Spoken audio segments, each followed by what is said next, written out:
Estimada Luz, ¿puede dar lectura, por favor? No.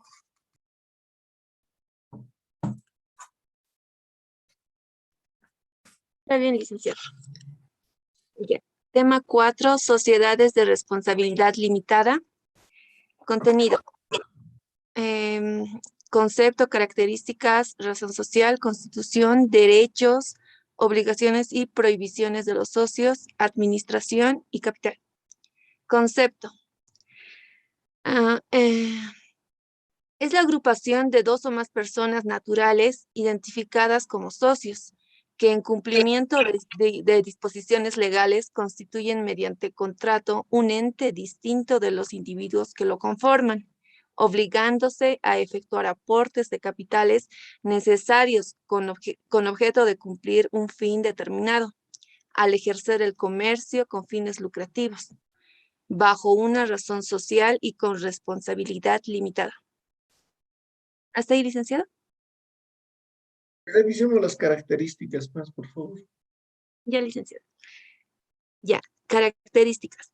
Las principales particularidades que identifican a esta clase de sociedades comerciales sin ser limitativas son personalidad jurídica. Esa es la capacidad de un ente comercial o civil de ser sujeto de derecho, es decir, no posee existencia visible, sino existencia ideal o jurídica, que la ley concede personalidad propia, independiente de sus asociados, susceptible de adquirir derechos, poseer toda clase de bienes y valores, contraer obligaciones y ejercitar acciones legales conforme a su contrato social. Factor humano. En esta clase de sociedades comerciales se resalta como elemento prioritario e insustituible la participación solo de personas naturales, puesto que el vínculo o relación personal entre ellas es el aspecto más importante, llegando en cierta manera a relegar a un segundo plano a los aportes de capitales efectuados por los socios o socias. Es decir, enfatiza como condición esencial las buenas condiciones morales, personales y los sentimientos de amistad y confianza recíproca que necesariamente deben subsistir entre ellas. 3. Responsabilidad limitada. Es el grado de compromiso que asumen los socios o socias por contrato con la sociedad y frente a terceras personas naturales o jurídicas. Es decir, consiste en que los socios o socias deberán responder ante terceras personas en caso de quebrantos solamente hasta el monto del capital aportado a la sociedad. 4. Mínimo y máximo de socios. En esta clase de sociedades comerciales, el número mínimo de socios o socias es de 2 y el máximo permitido es de 25. Restricción de actividades. Este tipo de sociedades comerciales no pueden desarrollar actividades de intermediación financiera, o sea, bancaria, seguros y almacenes de depósito, warrant, porque estas actividades están, según nuestro ordenamiento jurídico, destinadas a sociedades anónimas. Inexistencia de capital mínimo. Para este tipo de sociedades comerciales no existe normativa legal ni técnica que exija realizar aportes de capital destinados a coberturar un mínimo. Es decir, estas sociedades pueden constituirse con cualquier monto de capital. Con cualquier monto de capital, siempre que éste sea necesario o suficiente para el desarrollo de sus actividades. El decreto ley número 14379 del 25 de febrero de 1977 no fija límite para el capital de esas sociedades. Aporte de capital. En esta clase de sociedades comerciales, el monto total del capital debe entregarse, o sea, pagarse en su integridad al momento de celebrarse el acto de constitución social, que está tipificado en el Código de Comercio en el artículo 199. Conformación del capital. El capital de esta clase de sociedades comerciales está integrado por cuotas de capital que no representan valores negociables. Votos necesarios para modificar la estructura social, cambiar el objeto de la sociedad, aumentar o disminuir el capital o admitir nuevos socios, autorizar la transferencia de cuotas del capital y disolver la sociedad, se requerirá el voto de socios que representen 2/3 del capital. Demás resoluciones serán aprobadas por el voto de socios que constituyen más de la mitad del capital social. Artículo 209 del Código de Comercio. Registro de socios.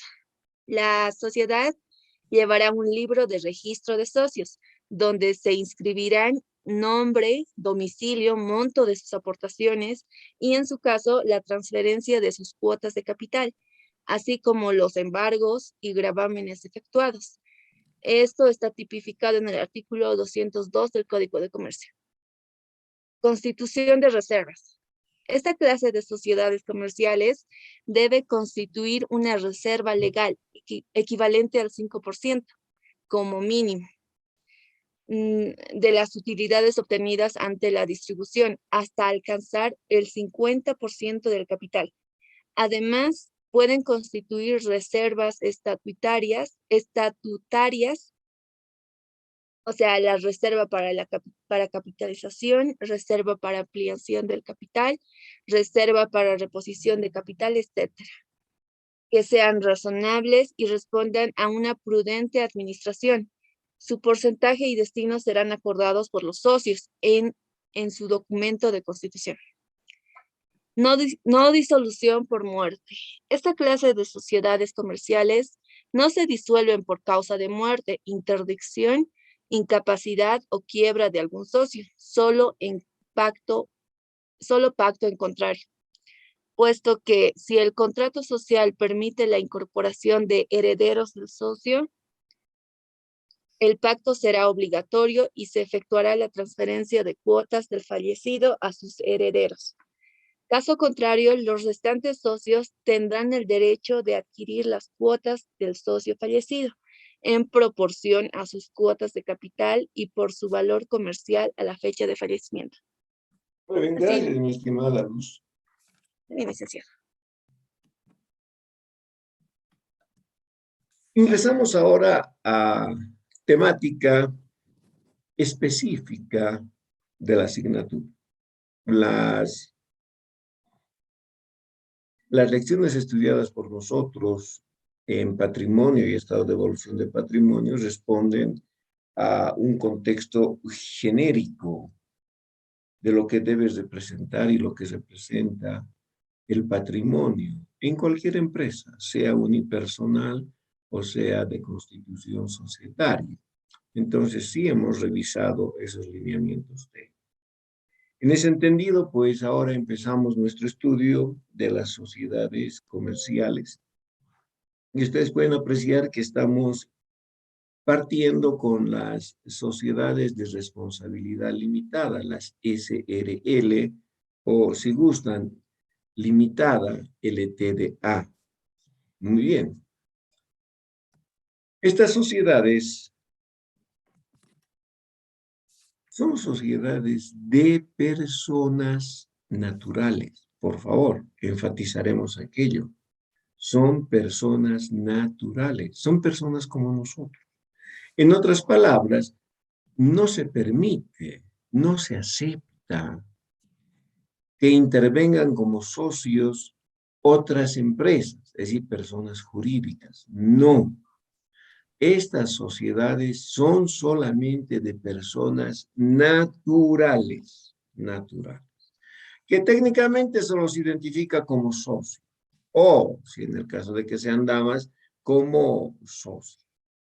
Y que por supuesto se constituyen estas sociedades al amparo de lo que representa la normativa legal vigente en nuestro medio a través de nuestro Código de Comercio.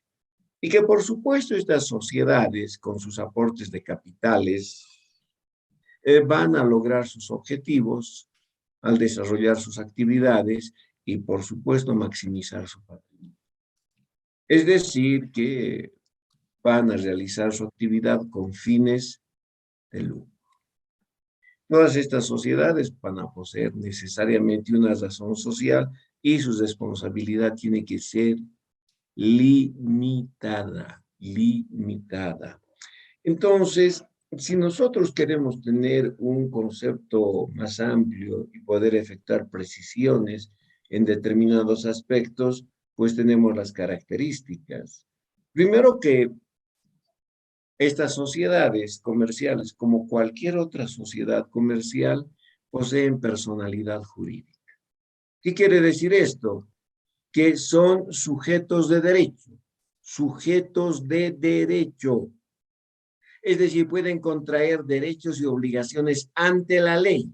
Eso quiere decir sujetos de derecho, ¿no?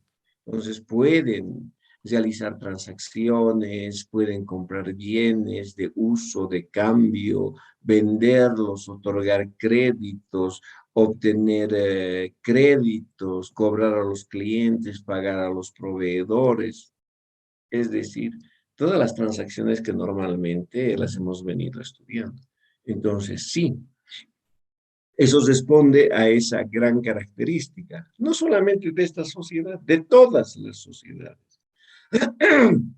legalmente constituidas, la personalidad jurídica. Su aspecto importante, que lo hemos resaltado al iniciar, la persona, el elemento humano. Por eso son sociedades de personas naturales como nosotros. No intervienen personas jurídicas bajo ningún punto de vista. Y por supuesto sus responsabilidades limitadas. En caso de pérdidas, los socios responderán hasta el monto de sus aportes de capital. Y la sociedad responderá hasta el monto de su capital aportado. Esa es la responsabilidad limitada. La responsabilidad y muchas características que están acá tipificadas las hemos estudiado en el tema número 1, por si acaso, ¿no? Por eso no estoy enfatizando la clasificación de sociedades, sociedades de personas, sociedades de capital, sociedades mixtas, ya no, porque ya hemos estudiado. Esta responde a la clasificación de sociedades de personas. En estas sociedades con dos personas, varones, mujeres, o un varón y una mujer, ya pueden constituir una sociedad. Y máximo pueden alcanzar solo hasta 25.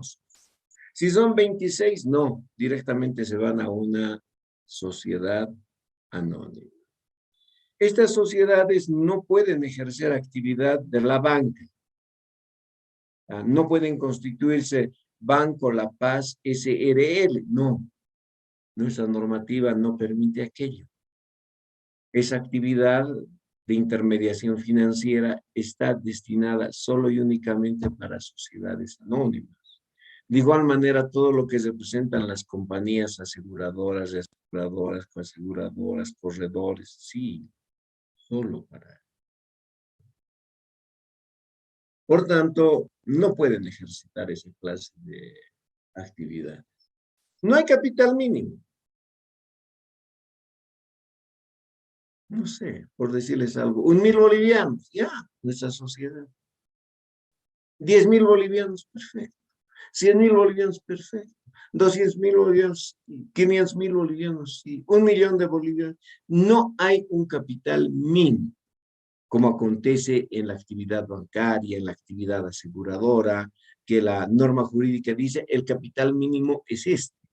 Entonces están obligados a cumplir aquel. En esta no hay un capital mínimo, ¿eh?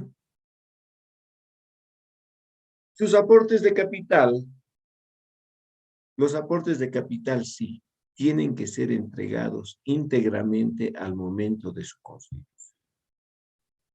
El socio A dijo 300,000, muy bien.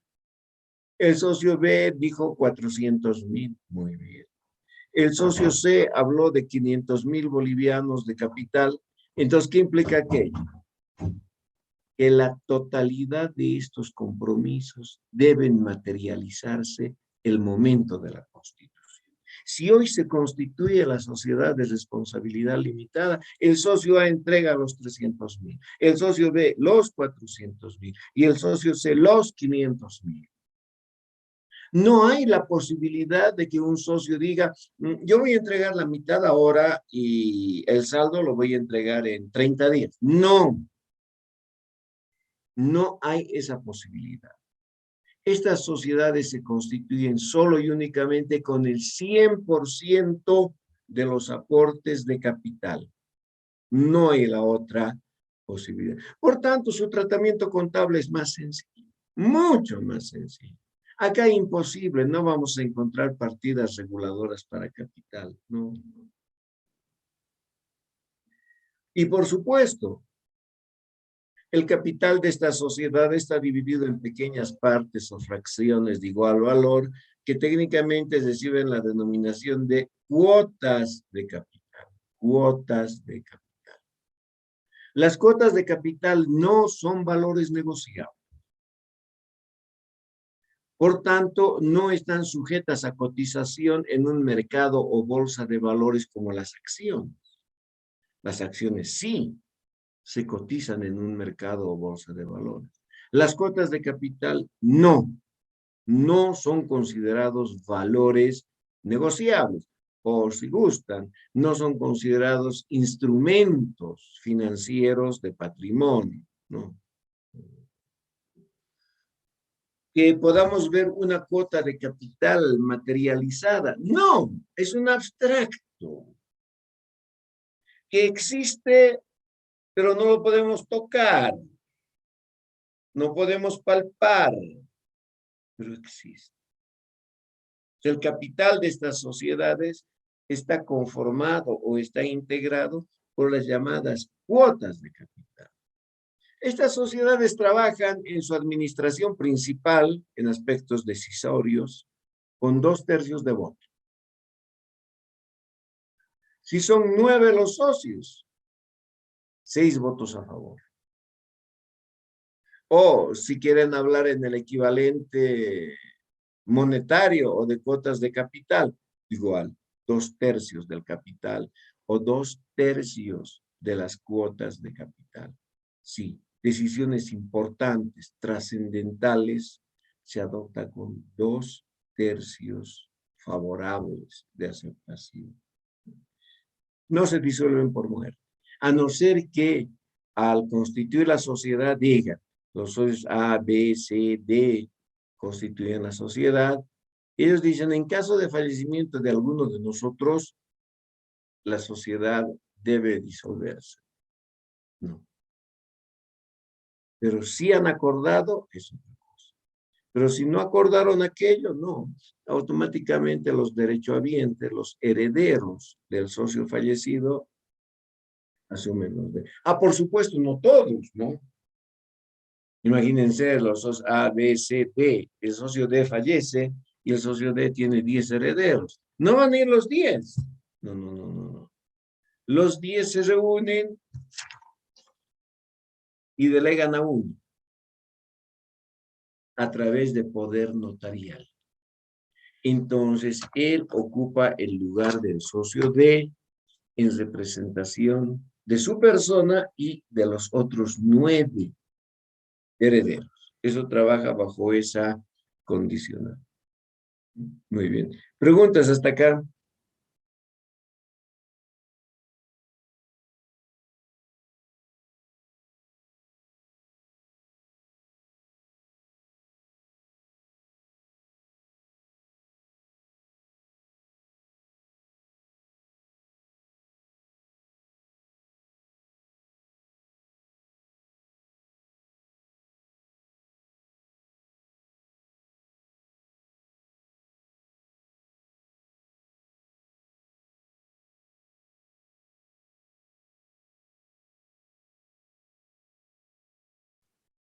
Si no hay ninguna pregunta, asumo que está comprendido esto de vida. La razón social. ¿Qué es la razón social? Es el nombre con el que cuenta una sociedad, en este caso de responsabilidad limitada, para poder ser identificada y diferenciada de las demás sociedades comerciales existentes. Por supuesto. Nuestro Código de Comercio dice, Gloria, Sí, licenciado. adelante, por Eh, favor. ya. Número 3, razón social. Es el nombre con el que cuenta una sociedad de responsabilidad limitada para ser identificada y diferenciada de las demás sociedades comerciales existentes. Código de Comercio tipifica. Artículo 197. La sociedad de responsabilidad limitada llevará una denominación o razón formada con el nombre de uno o algunos socios. A la denominación o la razón social se le agregará Sociedad de Responsabilidad Limitada o su abreviatura SRL o simplemente limitada o la abreviatura LTDA. Por la omisión de este requisito se la considerará como sociedad colectiva. Formas de razón social para esta clase de sociedades pueden estar conformadas. Almacenes La Estrella SRL o Almacenes La Estrella LTDA. Almacenes A y B SRL o Almacenes A y B LTDA. Importadora y comercializadora A SRL, importadora y comercializadora A LTDA. Importadora y comercializadora A y B SRL, importadora y comercializadora A y B LTDA. Gracias, Gloria. Está bien, licenciado. ¿Novedoso esto? No. En primer año vamos a hablar. La razón social es el nombre con el que cuenta una empresa. Nombre que sirve para identificarla y diferenciarla a las demás, igual como los nombres que nosotros tenemos. Eso es la razón social. Pero eso sí, que a ese nombre tienen que aumentar la frase Sociedad de Responsabilidad Limitada o su abreviatura SRL. No quieren aquello, ya, entonces le aumentan la palabra limitada. No quieren eso, ya, su abreviatura LTDA, y no hay ningún inconveniente. Si omiten eso, si no incorporan eso en la razón social, esta automáticamente se convierte en una sociedad colectiva. Alguien te dirá, "Ay, bueno, ¿qué más da?" Sí da, porque las sociedades colectivas tienen responsabilidad ilimitada. Ojo, ilimitada. En cambio, esta tiene responsabilidad limitada. Ahí está la gran diferencia. ¿Qué son las diferentes posibilidades que se pueden dar para poder generar una razón social, como la que venimos utilizando nosotros, ¿no? Almacenes La Estrella LTDA. Muy bien. La Constitución. ¿Sí? ¿Quién nos va a colaborar con la Constitución? Yo, licenciado. ¿Dónde estamos? Valentina, buen día, por favor. Constitución. Es un procedimiento de carácter jurídico referido al conjunto de disposiciones legales en vigencia, de lineamiento general y específico, que regulan la constitución de sociedades comerciales, con la finalidad de habilitarlas legalmente para prestar servicios a lo largo y ancho del Estado. Por tanto, las sociedades de responsabilidad limitada deben cumplir disposiciones generales. Se encuentran en el Código de Comercio, libro primero, título tercero, de las sociedades comerciales, capítulo 1, disposiciones generales, artículos 125 al 172, y disposiciones específicas, que se encuentran en el Código de Comercio, libro primero, título tercero, de las sociedades comerciales, capítulo cuarto, sociedades de responsabilidad limitada, artículo 195 al 216.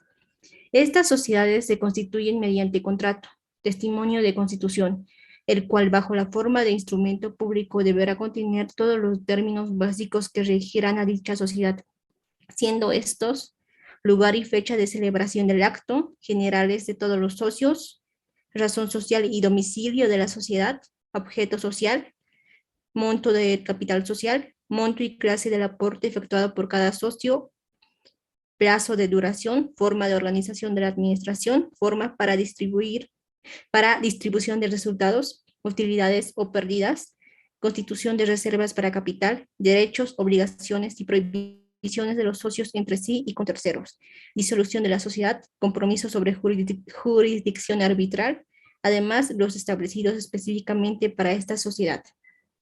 Muy bien. Gracias, mi estimada Valentina. Cuando hablamos de la Constitución, en este caso de las SRL y para todas las sociedades comerciales sin excepción, necesariamente estas tienen que constituir. ¿Qué implica? Que deben cumplir fases, qué deben hacer primero, qué deben hacer después, qué seguidamente. Por eso es un proceso, porque deben cumplir con determinadas fases, establecidas por norma legal, por supuesto, para que una empresa sea reconocida oficialmente en nuestro medio, pueda prestar sus servicios a la colectividad, ya sea en un mercado departamental o en un mercado nacional o incluso internacional, por supuesto.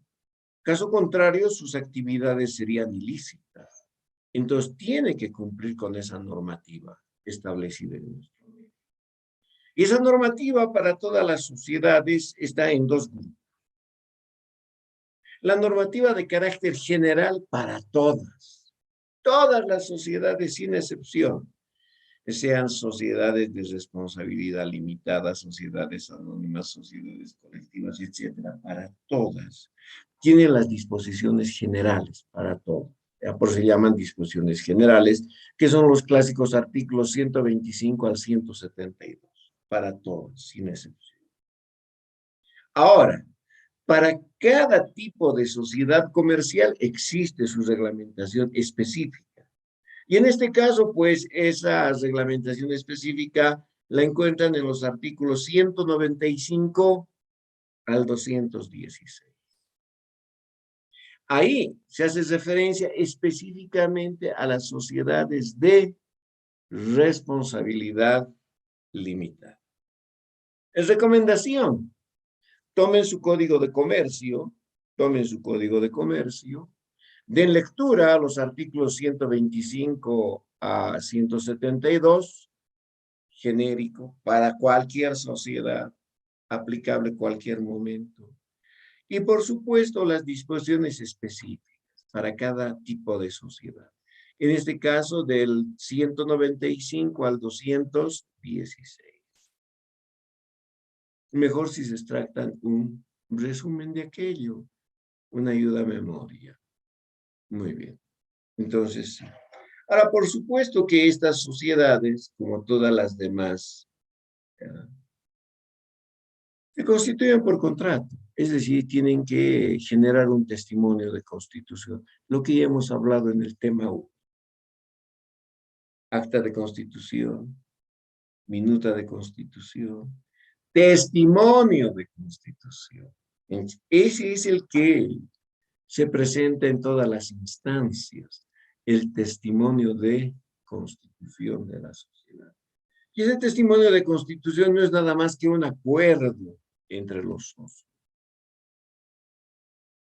Y ese acuerdo, por supuesto, establece derechos y obligaciones entre los socios, como de los socios con terceras personas naturales y o jurídicas. Sí. Todo contrato establece aquello, derechos y obligaciones. Entonces existe aquí.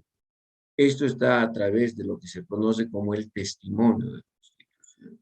Estos puntos que se presentan, lugar y fecha, generales de los socios, razón social, hemos comentado en el tema número 1 al hablar de la constitución de una sociedad, que no hemos hablado de Fundempresa, bueno, que ahora ya no está Fundempresa, es otra entidad la que se encarga de generar el código de comercio. Muy bien, ahí hemos comentado. Revisemos derechos, obligaciones y prohibiciones de los socios.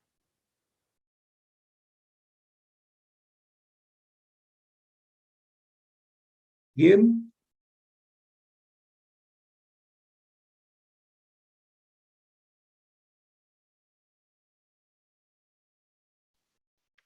Yo podría hacerlo, licenciado. Oh, mi estimado Raúl, buen día. Por favor. Bien. Ya, los derechos, obligaciones y prohibiciones de los socios deben estar descritos en forma clara en contrato, testimonio de constitución, puesto que tal documento se convierte en reglamento interno de la sociedad y cobran vigencia desde la fecha fijada en contrato social de la sociedad. Derechos.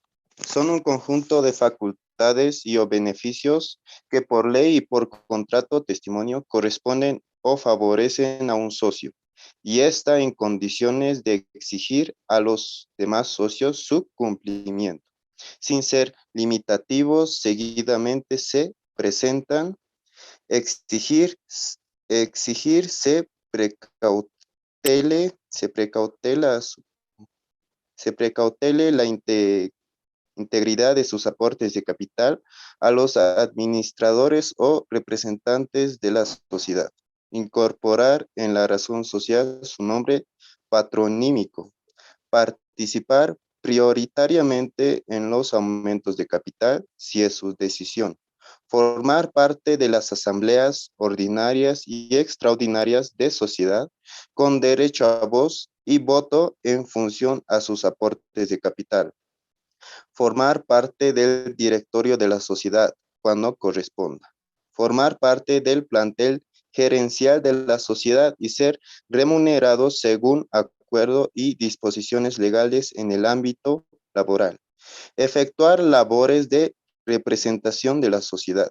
Integrar comisiones o comités para desarrollar actividades específicas. Impugnar resoluciones de la sociedad cuando corresponda. Otorgar poderes a los representantes de la sociedad. Recibir poderes en calidad de representante de la sociedad. No ser excluido de la sociedad sin causal justificado. Supervisar actos de los administradores o representantes de la sociedad. Disponer de los fondos comunes en beneficio de la sociedad cuando corresponda. Acceder a la información financiera, jurídica, administrativa y cualquier otra de la sociedad en fechas preestablecidas. Participar de las utilidades según la forma estipulada en contrato testimonio. Obligaciones. Son un conjunto de imposiciones y o compromisos que por ley y por contrato testimonio imponen cumplir a un socio en favor de los demás socios y con la sociedad sin ser limitativos. Seguidamente se presentan: hacer entrega en forma íntegra y oportuna sus aportes de capital a la sociedad. Participar en las disminuciones de capital necesarias. Asistir a las asambleas ordinarias y extraordinarias de sociedad con derecho a voz y voto en función a sus aportes de capital. Firmar actas del directorio y o asamblea de socios cuando corresponda. Desarrollar con eficiencia labores del directorio de la sociedad cuando corresponda.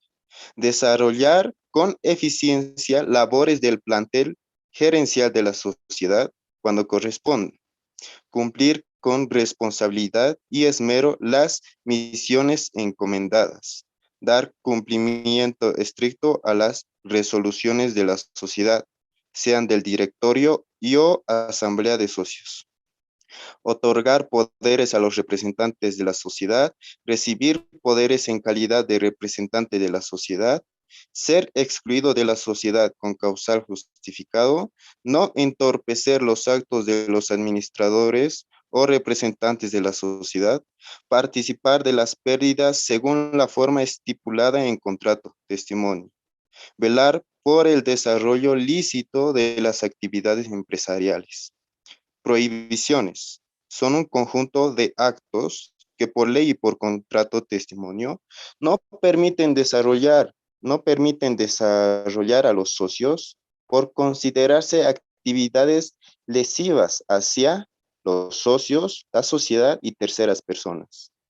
Sin ser limitativos, seguidamente se presentan: sustraer del fondo común efectivo no autorizado, disponer de los fondos comunes en beneficio personal, utilizar, utilizar la razón social para fines personales, pedir información financiera, jurídica, administrativa y cualquier otra de la sociedad constantemente, cuando no forma parte de la administración, efectuar competencia desleal con la sociedad, tomar decisiones cuando no le corresponda, dar a conocer información confidencial de la sociedad, arrogarse representación cuando no le corresponda, efectuar labores que vayan en desmedro de la actividad empresarial.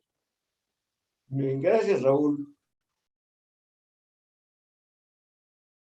Decimos que estas sociedades, las SRL, y todas las demás, sociedades colectivas, sociedades anónimas, sociedades en comandita, etcétera, todas las demás, se constituyen por contrato. Es decir, deben generar un testimonio de constitución. Ya hemos comentado de esto, pero brevemente. El testimonio de constitución es el equivalente, si vale el término, al certificado de nacimiento nuestro. Eso. Entonces, eso acredita para nosotros el certificado de nacimiento como personas.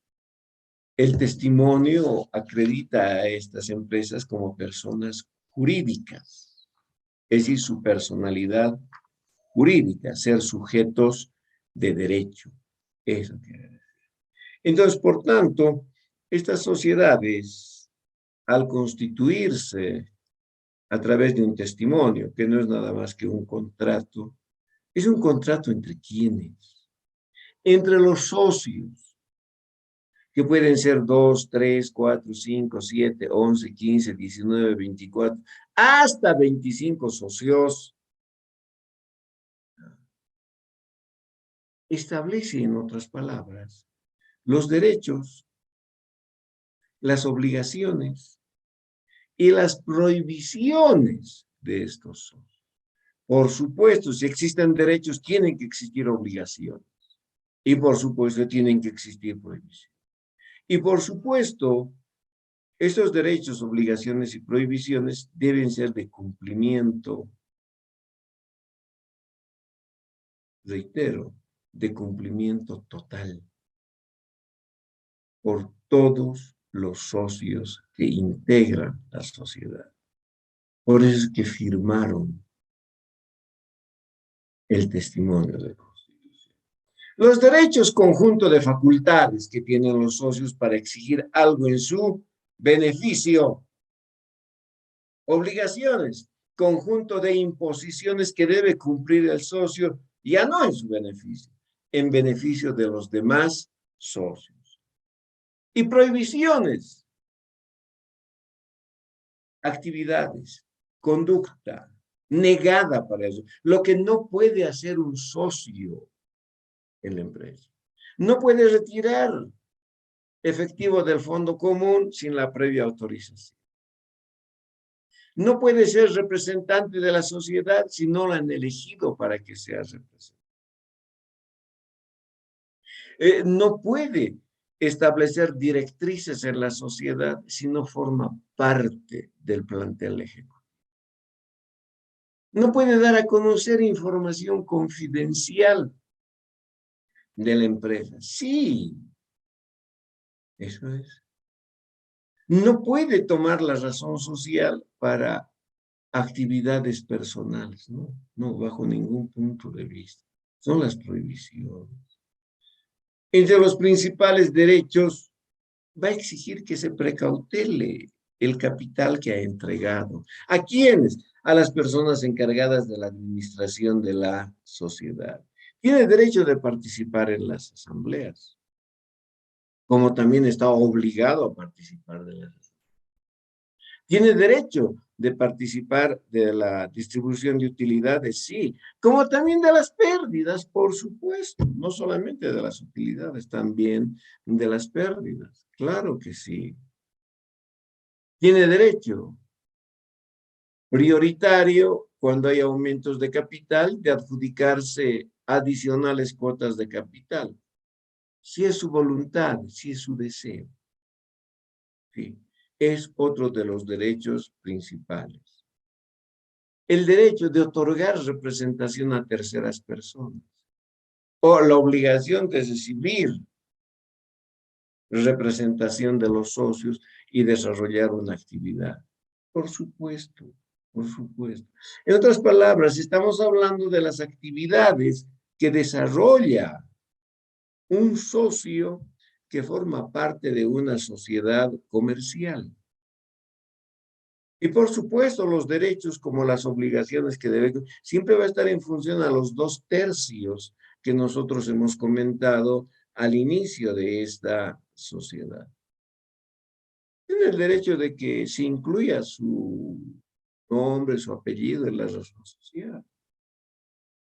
Sí, tiene todo el derecho. Entonces no hay mayor inconveniente al respecto. Pero también existe la posibilidad que si son muchos los socios, solamente se tome del principado, de los 2 o de los 3 socios principales. Por supuesto que sí. Entonces también es un derecho de carácter rechazable por parte de los socios. Pero lo que nos interesa acá es que estos derechos que los puntualizamos en la página 58, las obligaciones y las prohibiciones que llegan hasta la página 59, estén insertas en el testimonio de constitución. Y alguien dirá, ¿por qué? Porque el testimonio de constitución se convierte en un contrato, y todo contrato establece derechos, obligaciones y prohibiciones. O en otras palabras, es el reglamento interno de la sociedad, lo que es válido hacer y lo que no se debe hacer en una sociedad comercial. Eso es. Entonces estamos hablando de esos derechos, obligaciones y prohibiciones, que no es solamente para esta sociedad, es para todas las sociedades comerciales, sin excepción. ¿Preguntas?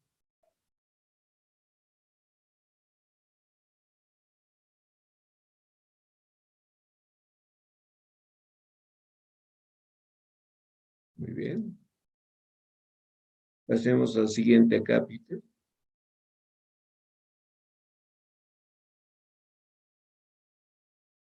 Administración. Lisset.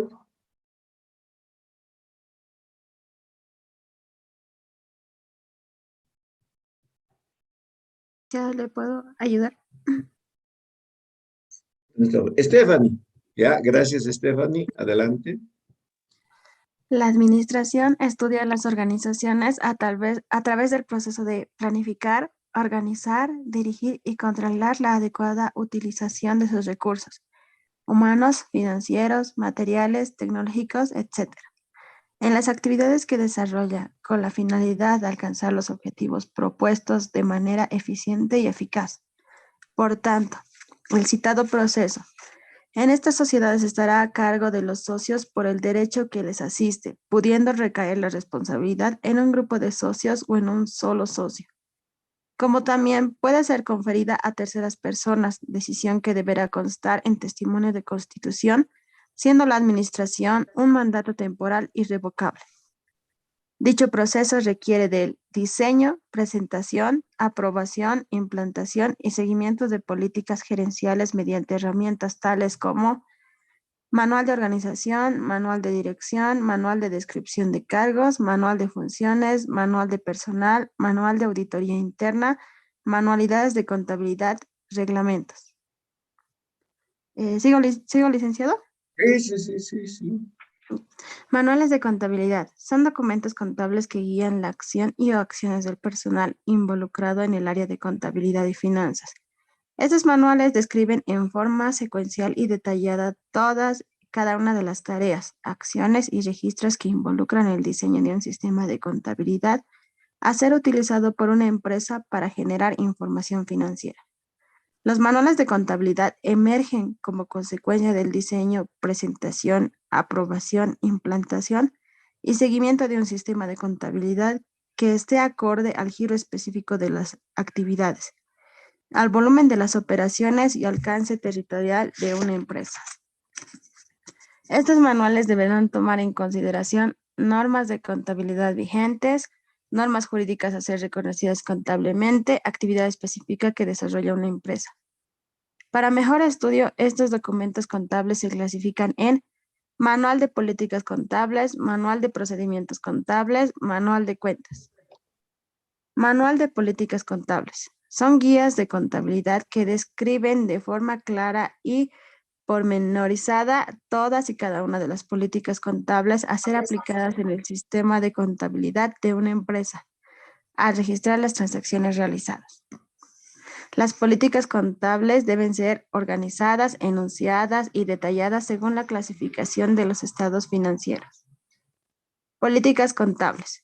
Son principios, bases, acuerdos, reglas y procedimientos específicos adoptados por una empresa en la preparación y presentación de información financiera estructurada en sus estados financieros. Manual de procedimientos contables. Son guías de contabilidad que describe en una forma clara y pormenorizada bajo la condicionante responsabilidad, acción, todos y cada uno de los procedimientos a ser aplicados en el sistema de contabilidad de una empresa al registrar las transacciones realizadas. Una relación posible del contenido de este documento contable es estructura orgánica, actividad específica, asientos tipo aplicados para determinados procedimientos contables, normas a ser aplicadas para cada uno de los procedimientos contables preestablecidos. Manual de cuentas. Son guías de contabilidad que describen de forma clara y pormenorizada a la naturaleza, teoría, de las cuales cuentas, partidas que apropia o apropiará una empresa en el desarrollo de sus actividades, considerando división del trabajo contable y recursos humanos, formación académica y experiencia del personal de contabilidad. Considerando la división de trabajo y recursos humanos, cuanto mayor sea el alcance del manual de cuentas, mayor será la probabilidad que la información financiera producida por el sistema de contabilidad cumpla con requerimientos técnicos. Mayor información en el libro de temas de contabilidad básica, tema número 5. Organigrama. Diagramas de organización, gráficos de jerarquía.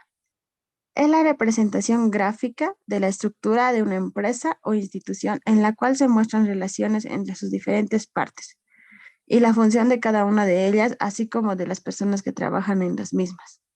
La unidad de auditoría interna, UAI, en un organigrama debe presentarse debajo de la instancia máxima de decisión, puesto que sus informes los remite a esta instancia. Administradores.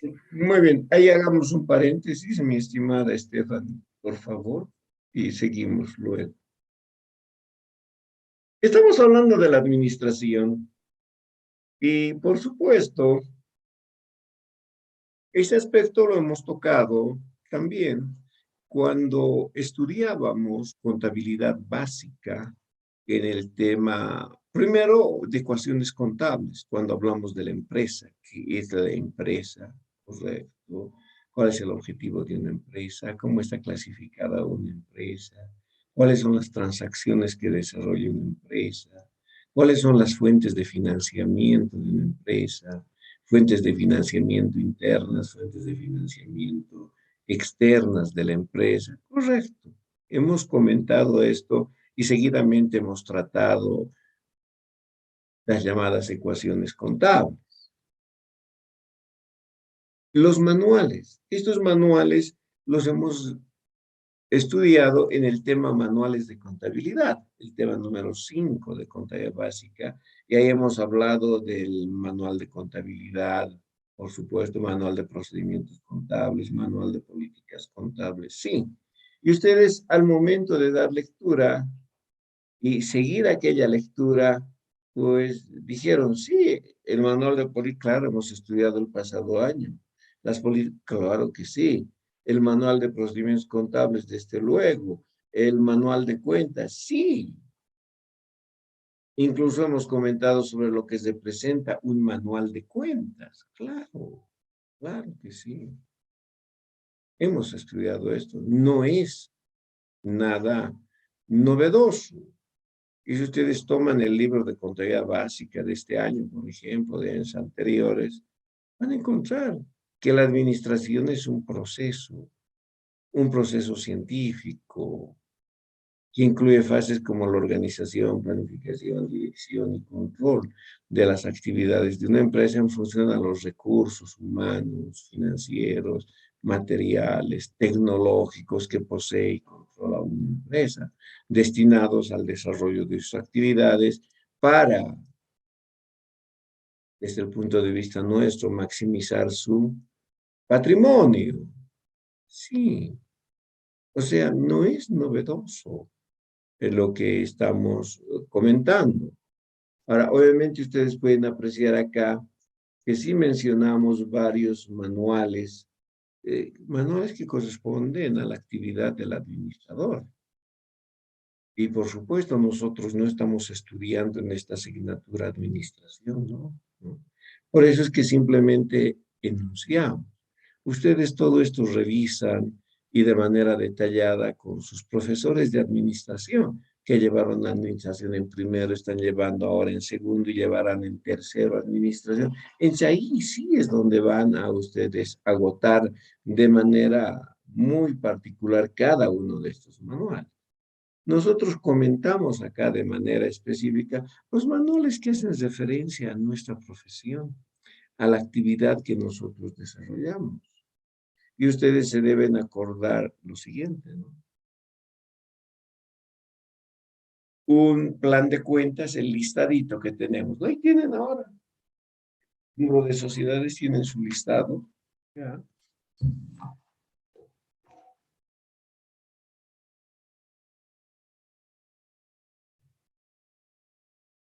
Página 485, adelante.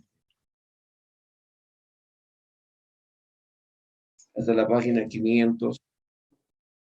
Tienen un plan de cuentas, conocido también como catálogo de cuentas o como nomenclatura de cuentas. Y no es nada más que un listado de las cuentas, con su código y su título de la cuenta.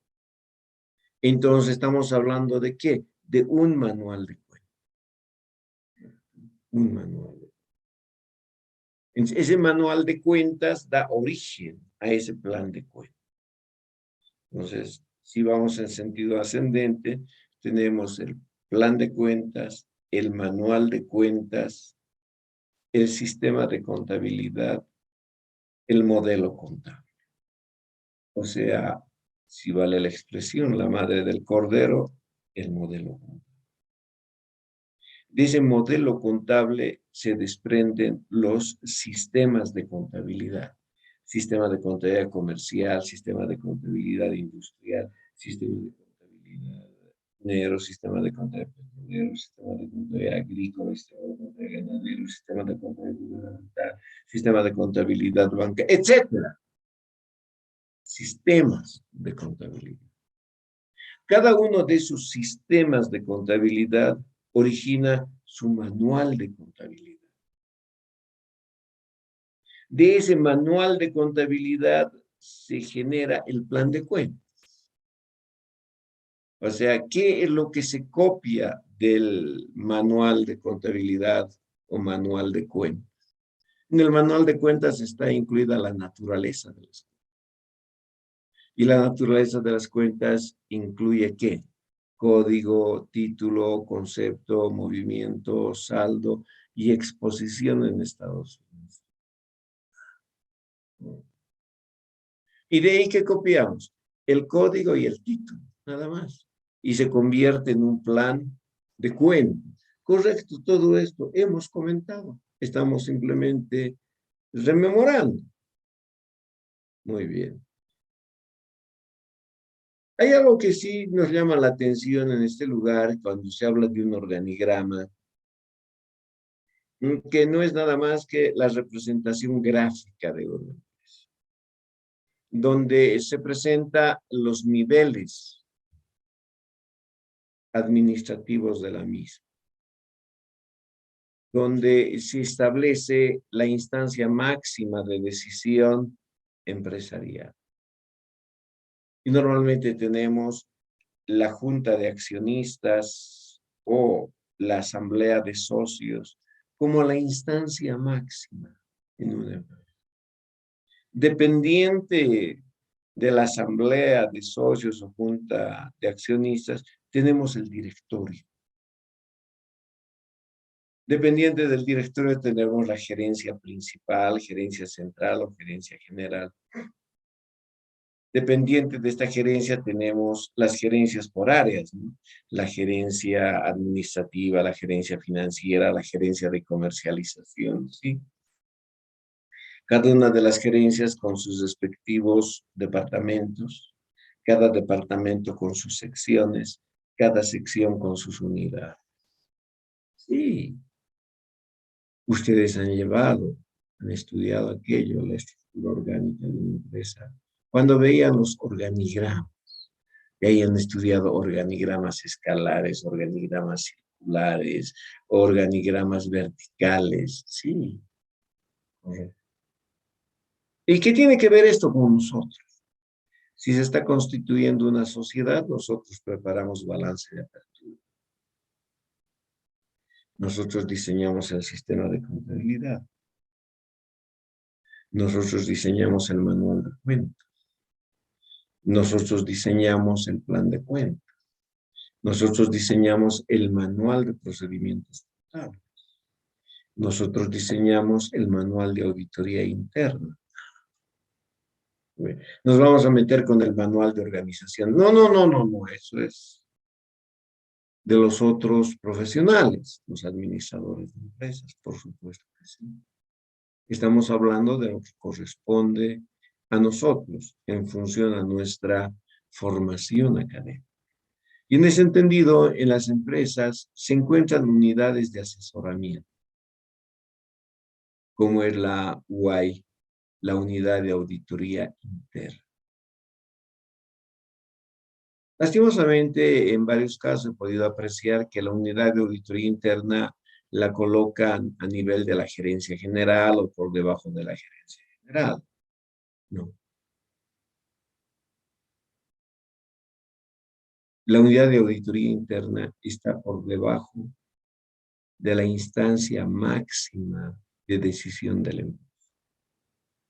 A los únicos, en otras palabras, que no fiscaliza son a esa instancia máxima, a la asamblea de socios. A ellos eleva el informe el auditor interno. Entonces, ¿quiénes están bajo su fiscalización? El directorio, la gerencia general, todos, menos la asamblea de socios o la junta de acciones. Nuestro informe es elevado a ellos. Entonces, bajo ningún punto de vista, la unidad de auditoría interna puede estar por debajo del directorio, ¿no? Eso quiere decir que no los puede fiscalizar y que sus informes tienen que llegar al directorio. Mentira, tiene que llegar a la instancia máxima. Ahora, si la instancia máxima es el directorio, ya, eso es otra cosa. Eso es diferente. Muy bien. Quería hacer esa puntualización. Mi estimada Stephanie, ¿podemos continuar? Está bien, licenciado. Administradores. La administración en esta clase de sociedad está a cargo de uno o más administradores o gerentes, sean socios o no, designados por tiempo fijo o indeterminado. Los administradores. Los administradores deben actuar con diligencia, prudencia y lealtad bajo pena de responder solidaria e ilimitadamente por los daños y perjuicios que resulten de su acción u omisión. Artículo 164 del Código de Comercio. Los administradores pueden ser removidos en cualquier momento, sin necesidad de invocación de causa por decisión mayoritaria, salvo pacto en contrario. La revocatoria de poderes deberá surtir efecto mediante otro instrumento público similar. Renunciar en cualquier momento, salvo compromiso contractual sujeto a plazo. Si la renuncia fuere dolorosa o intempestiva, responderá a los daños y perjuicios ocasionados a la sociedad. Directorio. Es el más alto nivel jerárquico de una empresa, que representa el nexo entre la asamblea de socios y la empresa, teniendo por finalidad dar cumplimiento entre las decisiones emanadas de las asambleas de socios. Cuando la sociedad está integrada por 10 o más socios, hasta 25, necesariamente se designará un directorio, como mínimo de 3 componentes. Los restantes conformarán la asamblea de socios. Los miembros del directorio podrán adoptar denominaciones de presidente, presidente ejecutivo, director ejecutivo, vicepresidente, secretario, vocales, etc. Este directorio deberá reunirse periódicamente dejando prueba escrita de dicha labor al suscribir actas de directorio. Los miembros del directorio percibirán la remuneración fija o por sesiones denominada dietas, fijada por la asamblea de socios, no pudiendo sobrepasar a la máxima remuneración del principal ejecutivo en cumplimiento del Decreto Supremo 24051. Si la sociedad está integrada por 2 hasta 9 socios, estos conformarán el directorio, siendo en este caso la instancia máxima de decisión. Asambleas. Serán convocadas por los administradores o por el directorio, pudiendo ser estas ordinarias y extraordinarias. Código de Comercio tipifica artículo 204. La asamblea de socios tiene las siguientes facultades. 1. Discutir, aprobar, modificar o rechazar el balance general correspondiente al ejercicio vencido. 2. Aprobar y distribuir utilidades. 3. Nombrar y remover a los gerentes o administradores. 4.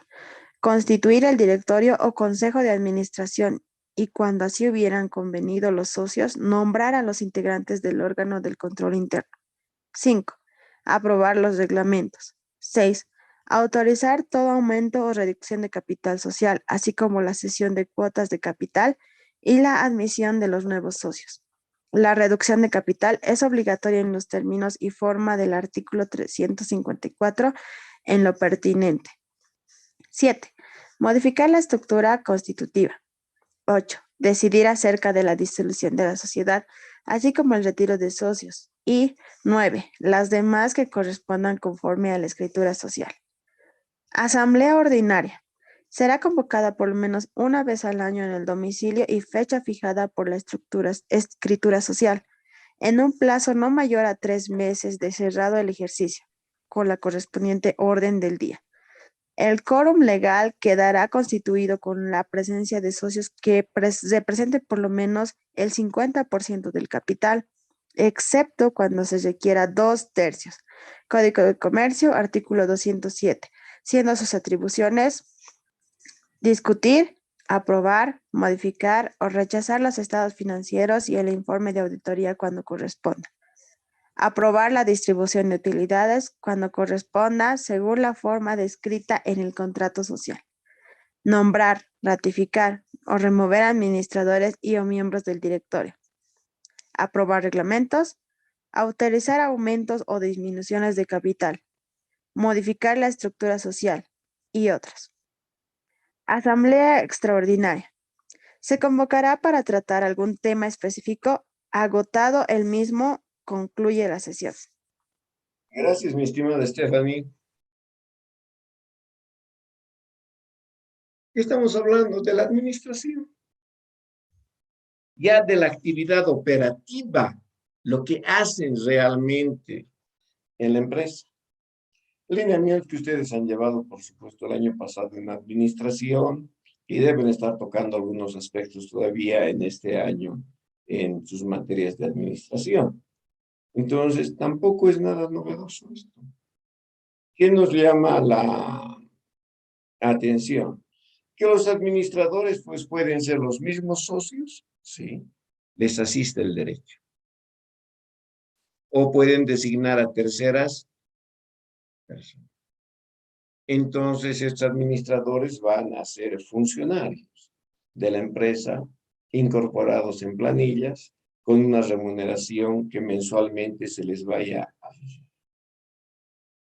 El directorio es el nivel jerárquico más alto de la empresa y por supuesto es el nexo con la instancia máxima de decisión, la asamblea de socios o junta de accionistas, por supuesto.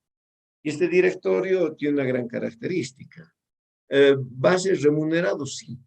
Y técnicamente, ¿cómo se conoce esa remuneración? Dieta. Ganan una dieta. Ah, ya. Pero dice que esta dieta, para que sea un gasto deducible, o sea, estoy hablando interpretativamente, para que sea un gasto deducible, ya, no debe sobrepasar a la remuneración del máximo ejecutivo, es decir, del gerente general o presidente de la empresa. Correcto. Eso quiere decir. Ah, ejemplo. El máximo ejecutivo percibe 20,000 bolivianos al mes. Ya. Los miembros del directorio pueden percibir más de 20,000 bolivianos al mes. Sí. Digamos 30,000. Muy bien. Pero para que sea un gasto deducible, solo le van a aceptar hasta 20,000. 10,000 van a tener que retirar como un gasto no deducible. Quiere decir que no existe la imposición a que no les paguen. La imposición está dada en función a que sean o no considerados gastos deducibles para poder establecer la cuantía o la base del impuesto sobre la utilidad de las empresas. A eso hace referencia esto es relacionado con la cuantía. Pues dice de acuerdo al decreto 24.051. Esas empresas, pues, o cualquiera de sociedades tendrán asambleas ordinarias como extraordinarias. La gran diferencia entre una ordinaria y una extraordinaria es que la extraordinaria se convoca con temario único. Solo se trata un tema. Solo se convoca por algo específico. Agotado el tema, automáticamente concluida la asamblea. No hay la posibilidad de querer aumentar varios. No, no, no, no. Se ha convocado para aumento de capital, ejemplo. Se trata el aumento de capital y termina automáticamente la asamblea extraordinaria. En cambio, en la asamblea ordinaria, no. Esa es la que normalmente debe ser convocada con bastante antelación, de acuerdo a lo que establece, que sea una vez al año mínimamente, en los siguientes 90 días que haya concluido el cierre fiscal de la empresa, si es 31 de diciembre, enero, febrero, hasta fines de marzo, obligadamente cada año se debe efectuar una asamblea general, correcto, o una asamblea ordinaria, mejor dicho. Sí, esa es la situación. Y se tendrá un temario para tratar, por supuesto que sí, lo que normalmente se conoce como orden del día. Ahí incluso podrán incorporar el punto de Bari, sí. En cambio, la extraordinaria no. No está establecida el tiempo en el que tiene que, como cualquier momento puede ser convocado, pero solo para tratar un tema en cuestión, ¿no?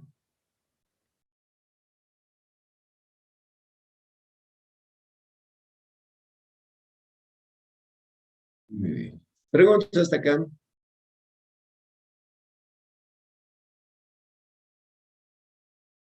Todo claro, licenciado. Ya. Vamos a terminar el tema. Nos falta poco, pero ya no tenemos tiempo para trabajar.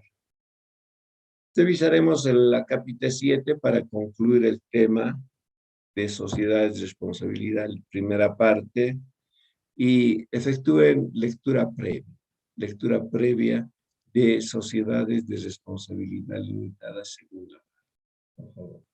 Trabajaremos eso el día, directamente, sí. Señoritas jóvenes, entonces nos encontraremos el día lunes